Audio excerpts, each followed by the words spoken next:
The complete guide to performing the Kowakujo Easter egg solo, round by round, without any gobblegums. This guide contains total Wonder Weapon coverage, including all spawns for all parts, recommended perk progression to align with the Easter egg, and a full mystery solution breakdown. Grab my hand, let's get started. For your loadout, I would recommend your preferred AR for farming.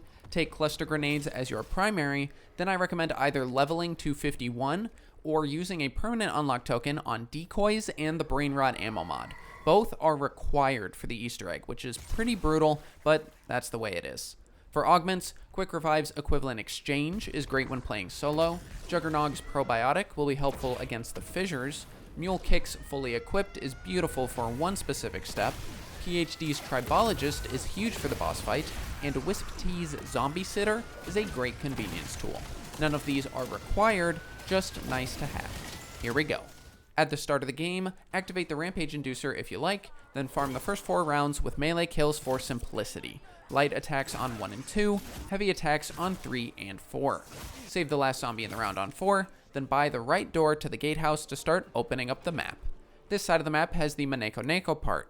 Check the gatehouse jail for a part spawn, then buy to Flower Garden. Buy through to the kitchens, checking double tap for a part spawn. Then next to the ward for a third part spawn. Interact to restore the ward. You don't have to kill any zombies to complete this challenge, just fill the meter by remaining in the circle.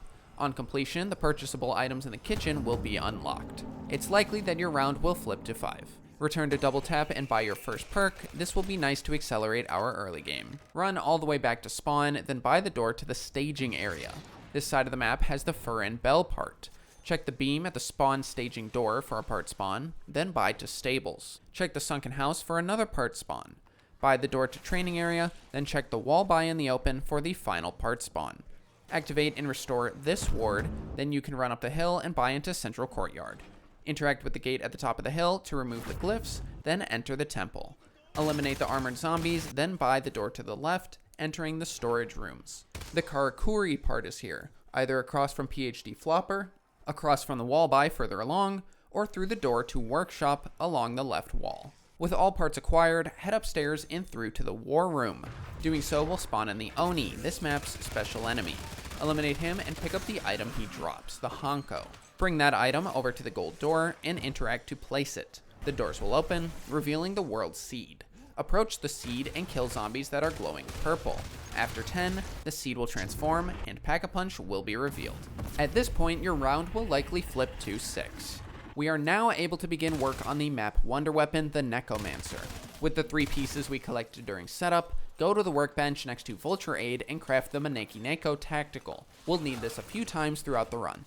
Next, save up 3,000 points for PhD Flopper, then head outside and dolphin dive beneath the cat hanging above. Doing so will drop the crate. Pick that crate up and bring it to any lava pool. I like to use the training area as my dumping grounds. Stand in front of the pool and drop the crate, throwing it into the lava. The crate will break open and the cat will swim away. Flip the round for the next cat challenge. We now need to find the cat via its paw prints. The paw prints can be revealed at one of 4 locations. To reveal the prints, kill a zombie atop of the first set. This has to be very precise. The locations are training area in front of the door to stables, stables in front of the door to staging, flower garden in front of the door to kitchens, and kitchens in front of the door to central courtyard. Try getting a kill in each location, and if the paws don't appear, try a different one. Once you've located the paw prints, you'll have to reveal the rest of them. The easiest way to do this is, in the direction of the prints, run for a full second. That is about the distance between sets of prints. You will have to do this 7 times at the location until you arrive at a triangular paw print set. This last set is about 1.5 seconds of running from the previous prints. The following are all 4 paw print routes for each location. Take a screenshot here if you'd like. Using the Neko, throw it down at the triangle. This will bait the cat out of the lava, and then an abomination out to eat the cat. Eliminate the abomination to free the cat, causing it to escape yet again. If the location has hardened lava, you'll have to wait until it's flowing to allow the cat to jump out. To force the lava to flow, you can use 2 cluster grenades to break open the lava and get it moving again. Once the cat is freed, flip the round to advance. The final cat task is to catch it. To do so, acquire Death Perception at Stables. The cat will be sleeping at one of 3 locations, and we have to quietly approach it without stepping on creaky floorboards or running. The locations are Training Area in the building, Kitchens South, and Kitchens North. Walk slowly and use Death Perception to dodge the squeaky boards, then interact to pick up the cat. Once claimed, you can safely run over the boards. Bring the cat up to the world seed, at which point it will jump off of you and get entangled by the seed. To free it, you must melee the seed a few times to weaken it. Just 3 light swings and the cat will hop off, allowing you to pick it up and acquire the Nekomancer. With the cat acquired, it's time to begin the Easter egg. We must start by lighting 11 lanterns across the map. Drop off the roof and start by lighting the Tenshu entrance lantern using the Nekomancer. Continue on to the tree and the lantern on its right. Third is at Tea Garden on the right side. Fourth is at Training Area. This one is out beyond the lava, so you'll have to fire the cat. Fifth is at Stables on the south side of the lava. Sixth is at Staging at the building in the northwest. Seventh is in Spawn at the big central rock. Eighth is at Gatehouse out in the open towards the divider. Ninth is at Flower Garden just beyond the entrance. 10th is at Kitchens in front of the ward. And 11th is back at Central Courtyard to the left near the shortcut. If all 11 lanterns are lit in time, you'll hear a voice line and a ghost will appear in the war room. Interact to play a cutscene and learn about the death of the Shogun. To solve the murder mystery, we will have to collect evidence across the map to piece together the crime. Start with the ceramic shard and toxins note that are here at the crime scene. We'll use those later on. I will be collecting the rest of the evidence in order from 1 to 5. Every evidence field will feature a cutscene and 3 collectibles. In some cases, collectibles can be acquired early, but not all. Evidence 1 is the suspect evidence. Climb to the roof and take the fast travel at the windsock. As you approach the split, hold right to take the right path. Spam interact as you pass the Tea Garden building, and you'll pick up the fox mask hanging off the roof. Thin down your round, then make your way back up to the storage rooms. Interact with the mask wall to place the fox mask and begin Simon Says. For the first round, 3 masks will be illuminated sequentially. You must eliminate a zombie wearing that mask in order to progress. It appears that eliminating maskless zombies does not cause a failure, but may accidentally flip you around. On success, interact again to begin the second round, this time asking for 4 masks. Repeated masks are possible. If at any point you fail, you'll have to flip your round to try again, and I strongly recommend starting this challenge with only 2 to 3 zombies remaining. Interact again for round 3, asking for 5 masks. To remember the masks, I use the names Horns, Devil, Woman, Crazy, and Ogre. On completion, interact to launch a brief cutscene and move to the second part of the evidence. The fox mask will now guide you to the actual evidence pieces in order. First is under the stairs at Workshop, shoot it with the Nekomancer to drop the part. Second is via the roof at Collapse Study at the beam above PhD Flopper. Third is at the onsen in the back corner near the war room. Upon collecting all 3 evidence pieces, that is suspect evidence complete. You can make your way to the meditation room to deposit the evidence, revealing the Kitsune suspect. Evidence 2 is the accomplice. For the cutscene, we need to find a mystery box with a token on one of its front corners. Once found, you will need to move the active location to this one. That can be done with either a fire sale or simply by rolling for Mr. Peaks once. The second mystery box location will always be the token location. Purchase or acquire another Maneki Neko and throw this one at the foot of the mystery box. Once on, roll the box and the Maneki Neko will light up, causing a coin pouch key item to be revealed.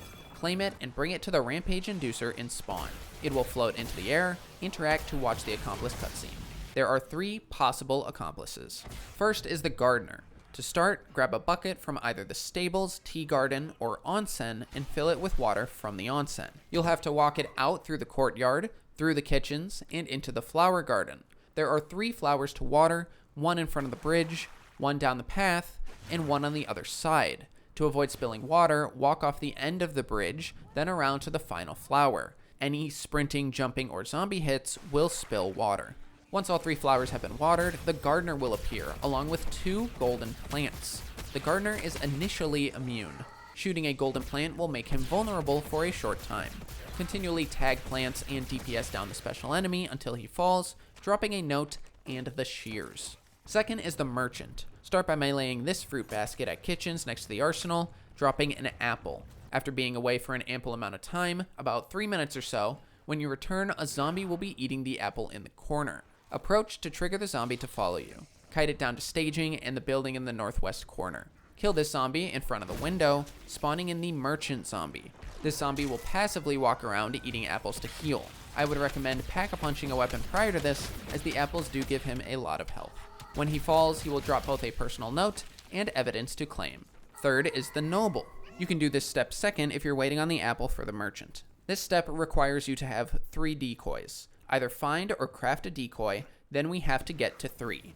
You can either take the fully equipped mule kick augment and find or craft them all, or use the nearby max ammo power-up.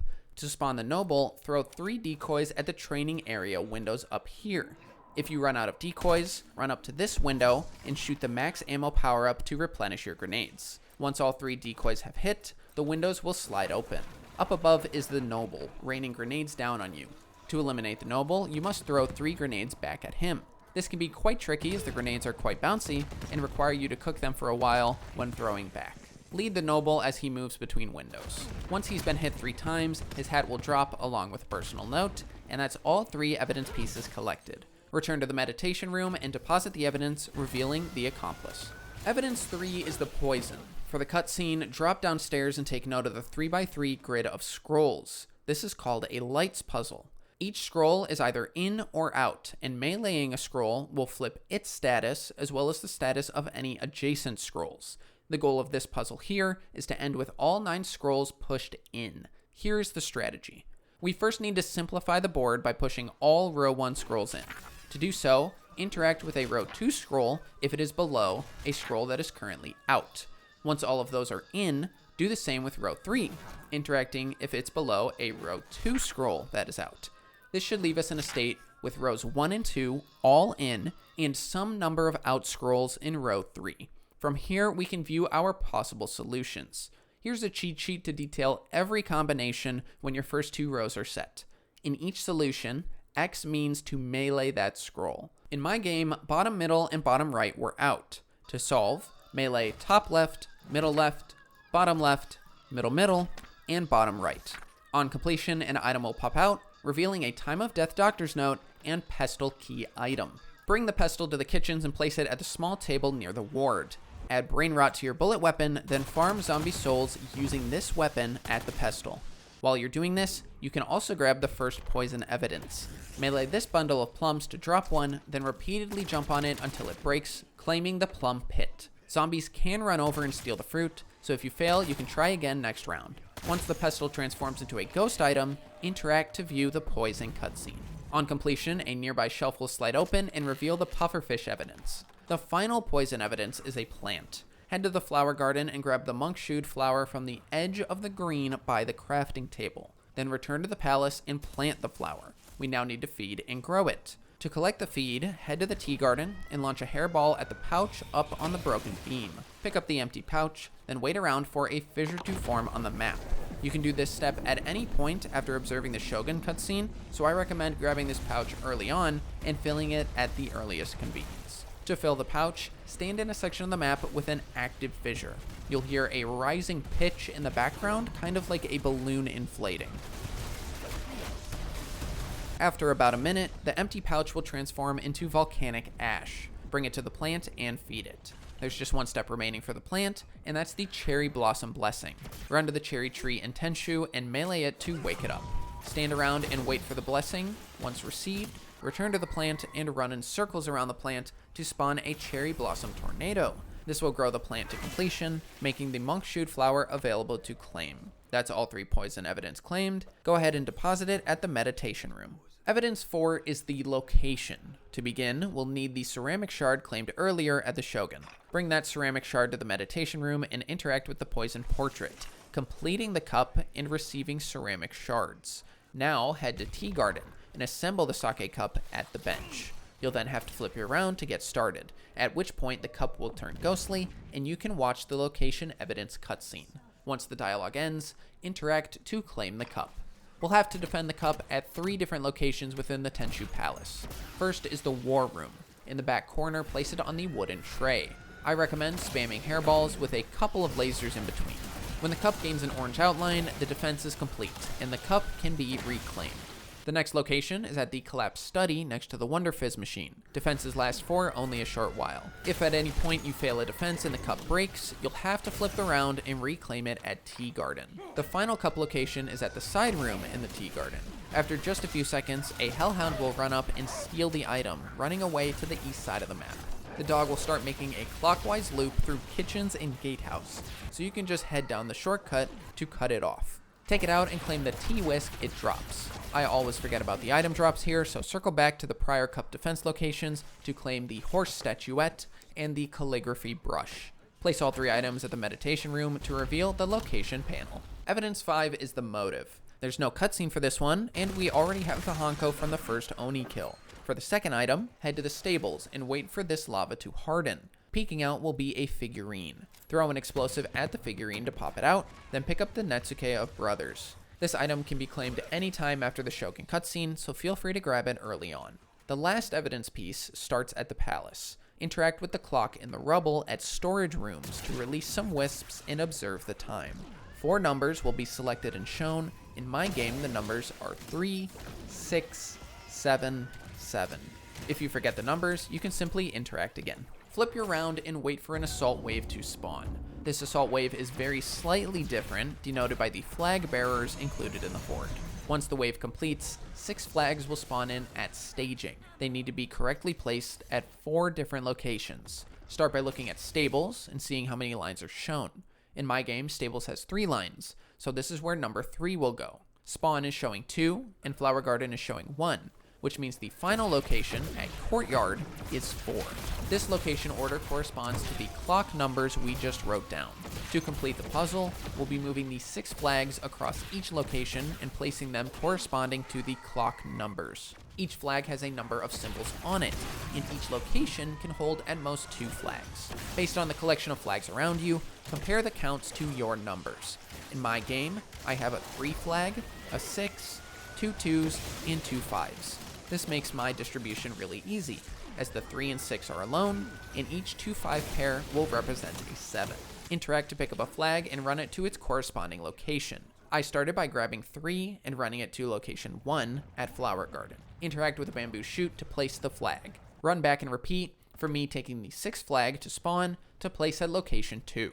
Locations 3 and 4 for me are both the number 7, so stables will get a 5 and 2 flag, and Courtyard will also get a 5 and 2 flag. If you believe you have the right flag assignments, return to the clock at storage rooms and interact. On success, the clock will open and you'll be given the crest medallion. With all evidence collected, head up to the meditation room. You should have 15 items, 5 notes, and all portraits revealed. We now need to solve this murder. This is done by placing the correct item in front of each portrait and also setting the time of the murder. I'm going to present here a shortened explanation of what to place and why. Spoilers ahead. For the suspect evidence, place Mitsuhime's comb. She killed the Shogun to stop Takeshi from being sent off to war. For the accomplice evidence, farm zombies at one of the 3 Southern Rifleman traps. After 10 eliminations or so, a ghost sentry will spawn up behind the trap. Interact with this ghost to learn what he saw the night of the murder. If he didn't see anything, you'll have to try another trap. Once a soldier gives you a description, that is the accomplice. If a ghost ever refers to a courtier, that is the noble. Place the corresponding laborer's item at the 2nd portrait. In my game, that is the merchant's abacus. For the poison evidence, read the doctor's record or the first note on the wall. This will give you a time and cause of death. In my game, the time is the hour of the hare, and the cause is paralysis. Read the 5th note on the wall now, the known toxins list, to learn more. The pufferfish and monkshood flower both cause paralysis, so in my game, one of those items is the culprit. The toxin gets narrowed down based on the accomplice. Here is a chart displaying all combinations of accomplice and cause of death, leading to the corresponding toxin. In my game, the merchant was the accomplice, and the autopsy revealed paralysis, which means the pufferfish is the poison. Place it at the 3rd portrait. For the location evidence, it is based on the painting in the background. Those paintings are present at the Sake Cup defense locations. The fish painting held the tea whisk, the mountain painting held the horse statuette, and the bird painting held the calligraphy brush. In my game, we see a fish, so place the tea whisk. For the motive evidence, since the culprit is Mitsuhime, place the crest medallion. For the time, take a look at the known toxins list again. In my game, the pufferfish is the culprit, needing 2 hours to take effect. Death was at the hour of the hare, so work back that many hours to find the time of death. Interact with the clock to change the time. Once you are confident in your answer, interact with the reads on either side of the evidence table to submit. If incorrect, an Oni will spawn in and you'll need to flip your round to guess again. On success, smoke will emit and an orange orb will form. Follow the orange orb to the world seed where it will merge with the Path of Sorrows. Interact to be sent to a mini boss fight. Feel free to spend more time upgrading your loadout if you like. There's just the main boss after this. At the courtyard, you'll be forced to take on Onryo, the corrupting demon. She is basically a beefier Oni that also features mask-based attacks. She will periodically send homing masks after you, and when she hits half health, she will disappear and be replaced with masks. Shoot these out of the air to bring her back to the fight. This is a very simple DPS check that can be completed easily with a level 1 Nekomancer, and even easier with higher tier items. On completion, you'll be sent back to the Shogun Sanctum, where Nyxara will arrive and steal the World Seed. If you solved the mystery correctly on the first attempt, you'll be rewarded with the Path of Sorrows dedicated melee weapon. It is not good. Before we start the boss, I have the following recommendations. Fully pack and upgrade both the Nekomancer and your main bullet weapon. I neglected my bullet weapon in this run, and it hurt a lot. We'll be using the Nekomancer for wave clear and an AR for boss damage. The hit scan and high fire rate is unparalleled. I would also recommend decoys and full armor. If you are using the equivalent exchange augment for quick revive, which I highly recommend for solo, buy Mule Kick and purchase the pistol in spawn. Pack a punch the weapon, then swap it over to one of your first 2 slots. If the pistol is in slot 3, you will drop it if you get knocked, meaning you'll be stuck with the basic pistol to rack up equivalent exchange damage. Once you're all set, return to the Shogun Sanctum and interact with the fish windsocks to fly to the boss fight. Welcome to Nyxara. This is one of the easier boss fights of Black Ops 7, but I made it a lot harder on myself, which means more coverage for you. The fight revolves around this one core mechanic. Claim flags and place them at safe zones. Charge the safe zone to activate it, then you're free to attack the boss without fear of zombies or boss attacks. That's it. That's the loop. The fight is split into 3 parts. For the first part, there is 1 flag and 1 safe zone. If you've completed the Ashes of the Damned Easter egg, you can claim Vaetharion's Blessing, dropping random loot to upgrade your kit. While the safe zone is unavailable, I would recommend focusing just on the horde and trying to get a flag as fast as possible. When in the safe zone, zombies do not even care about you, so it's full damage on boss. Flags are carried by Oni enemies, and there are only ever as many Onis as there are flags in safe zones. When in the safe zone, zombies do not even care about you, so it's full damage on boss. Like I said earlier, the Nekomancer isn't the greatest for boss DPS, so this fight took a bit longer than intended. Nyxara has a few different attacks. She has a repeated lava ball attack, which tracks you as you run around. She has a line lava strike, which stretches the arena, and a lava flood attack, which envelops the entire play space. To dodge that one, take note of where she's attacking from. The rocks will provide the only protection from this flood, otherwise you'll be stuck in no man's land and go down quickly. And this is why we bring equivalent exchange. Once Nyxara falls to 2/3 health, she will leave for a moment, and that's phase 1 done. Phase 2 is more of the same, with the only differences being you now need to charge 2 flags before the safe zone pops. Once charged, a max ammo and armor will appear, signaling the start of phase 2. If you completed the Astra Malorum Easter egg previously, you can claim Caltheris' Blessing, which will fire meteors with your weapon as you shoot, dealing additional damage for a short while. We also gain a tornado attack during this phase. Once Nyxara falls to 1/3 health, she will leave once again, and that's phase 2 done. Phase 3 is once again more of the same, now with 3 flags across 3 Onis to establish safe zones. If you completed the Totenreich Easter egg previously, you can claim Dravakar's Blessing, which will instantly activate the safe zones for their full time duration. I did a lot wrong in this boss fight, so here's my overview. The Nekomancer should be for wave clear only. It's incredibly strong against zombies, but its projectile behavior and slow fire rate make it tough to DPS the boss accurately. Could maybe do fine with pack 2 only. Your AR should be fully upgraded and is used exclusively for boss damage. You should only ever attempt to damage the boss when in an active safe zone. We're going fast, but we don't have to speedrun this. Decoys are really the only viable tactical I can think of. There's too much combo damage for stim shots to be reasonable. Equivalent exchange is the strongest augment in the game. It is the only thing keeping solo runs reasonable for most people. Prioritize unlocking that if you haven't already. It may take a time or 2, but commit the pattern to memory, and Nyxara will fall in no time. And that's Kowakujo. Thank you all for watching. Next in my queue is a complete guide for Director's Cut and the Mephistopheles boss fight from Infinite Warfare. If you liked the video, like the video. If you want to see more Zombies Easter egg guides, subscribe down below. And as always, I've been Noodles, you've been awesome. I'll see you next time.